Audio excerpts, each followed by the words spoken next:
പാൽ വന്നു, ചായ ഉണ്ടാക്കാം. അല്ലെങ്കിൽ വേണ്ട, ഇന്ന് നമുക്കൊരു വെറൈറ്റിക്ക് വേണ്ടി പായസം ഉണ്ടാക്കാം. സേമിയ പായസം. ബാ, ഞാൻ സേമിയ എവിടെ വെച്ചതെന്ന് തപ്പുമായിരുന്നു, കിട്ടി. ഇനി ഒരു പാൻ വെക്കണം, അതിനകത്തേക്ക് സേമിയ മുഴുവനും ഒടിച്ചൊടിച്ചിടണം. ഈ സേമിയ ഇങ്ങനെ കടിച്ച് കഴിക്കാൻ നല്ല രസമല്ലേ? ഞാൻ പണ്ട് ഇങ്ങനെ കഴിച്ചുകൊണ്ടേ ഇരിക്കുമായിരുന്നു. അപ്പോൾ അത് അങ്ങനെ ഒടിച്ചൊടിച്ച് മൊത്തം ഒടിക്കണം. കുറച്ച് കഴിഞ്ഞപ്പോൾ എൻ്റെ കൈയൊക്കെ വേദന എടുക്കാൻ തുടങ്ങി ഒടിച്ചൊടിച്ച്. ഇപ്പം തോന്നുന്നു ഒടിച്ച സേമിയ വാങ്ങിച്ചാൽ മതിയായിരുന്നു എന്ന്. അങ്ങനെ ഫൈനലി ഞാൻ എല്ലാം കൂടെ ഒടിച്ച് പാത്രത്തിലേക്കൊക്കെ ഇട്ടു. ഇനി നെക്സ്റ്റ് സ്റ്റെപ്പ് ഇതൊന്ന് നെയ്യിൽ സോട്ട് ചെയ്തെടുക്കുക എന്നുള്ളതാണ്. നെയ്യൊക്കെ എടുത്തു, അതിൻ്റെ ഉള്ളിൽ നിന്ന് നെയ്യൊക്കെ കുത്തിയെടുത്തിട്ട് നല്ലോണം സോട്ട് ചെയ്തെടുത്തു.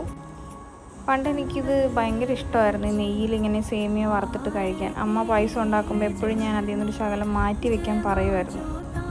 പണ്ടല്ല, ഇപ്പോഴും അതെ, എനിക്കിതിങ്ങനെ കഴിക്കാൻ ഭയങ്കര ഇഷ്ടം. നല്ലോണം നെയ്യിൽ മൂക്കുന്നതാണ് എനിക്കിഷ്ടം, പക്ഷെ നമ്മുടെ പായസം കുളമായിപ്പോൾ. അപ്പോൾ അങ്ങനത്തെ ആ സോട്ട് ചെയ്തൊക്കെ എടുത്ത് ഞാൻ അതിനെ ഒരു പാത്രത്തിലേക്ക് മാറ്റി.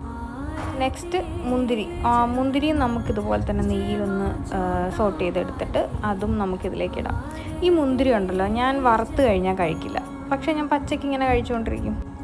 എൻ്റെ പായസത്തിലെ മുന്തിരിയെല്ലാം ഞാൻ വിനേട്ടനാണ് കൊടുക്കുന്നത്, എനിക്ക് ഇഷ്ടമേ അല്ല അത് കഴിക്കാൻ.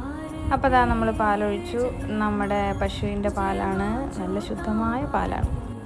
അപ്പോൾ ഞാൻ നേരത്തെ പറഞ്ഞ പോലെ ഈ സേമിയ ഞാൻ നെയ്യിൽ വറുത്തത് കഴിച്ചുകൊണ്ടാണ് പായസം ഉണ്ടാക്കുന്നത്.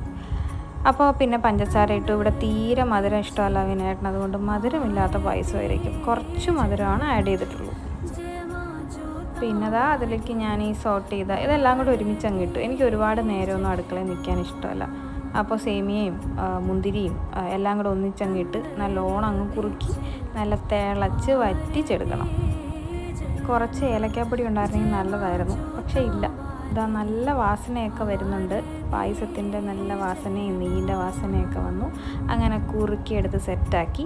അപ്പോൾ ഇനി ടേസ്റ്റ് ചെയ്ത് നോക്കാം. കഴിച്ചു നോക്കുന്നതാണ് അടുത്ത ചടങ്ങ്. അപ്പോൾ ഞാൻ എന്താ കുറച്ചെടുത്ത് ടേസ്റ്റ് ചെയ്ത് നോക്കി.